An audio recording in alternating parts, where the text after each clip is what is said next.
right, so now we're going to look at the second problem.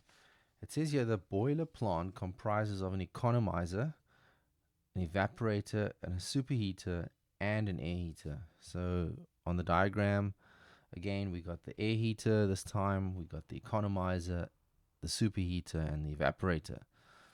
Okay, so the feed water temperatures entering and leaving the economizer are 44 degrees and 175 degrees respectively.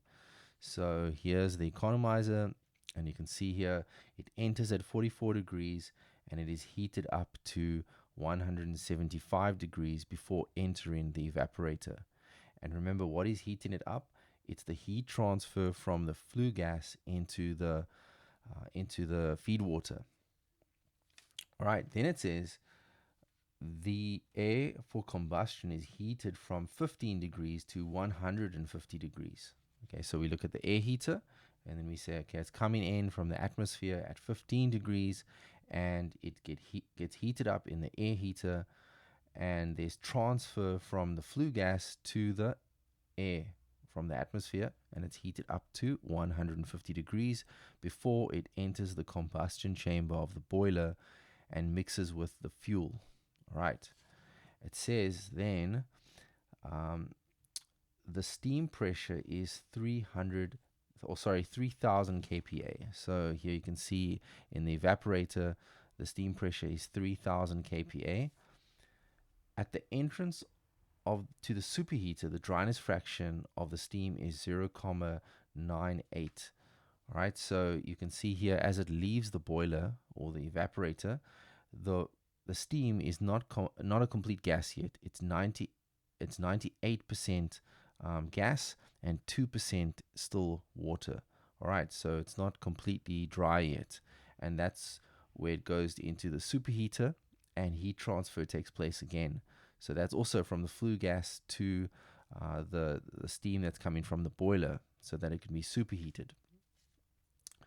At the superheater outlet, the temperature of the steam is 250 degrees.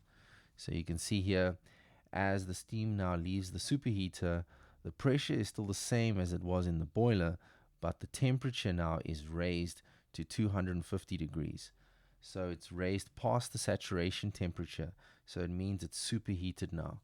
You can see on the diagram, hopefully you can see this.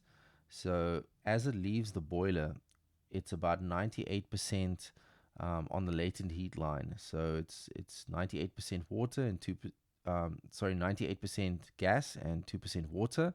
And as it enters the superheater, it gets superheated. The temperature starts rising again sensibly. All right. So then what does it say? It says the boiler is coal-fired, and during combustion, 1 kilogram of coal, the energy released is 31,800 kilojoules of energy. Okay, so what does that mean? It means that in the combustion chamber, for every kilogram of coal that we burn in the combustion chamber, it's going to generate 31,800 kilojoules of energy. Okay, that's going to be used for heat. The air to fuel ratio is 20:1, right, by mass. So what does that mean? It means that for every 1 kilogram of coal that goes into the combustion chamber that we burn, we need to bring in 20 kilograms of oxygen, or 20 kilograms of air, I should say, to burn it. Right? So for every kilogram of fuel, we need 20 kilograms of air.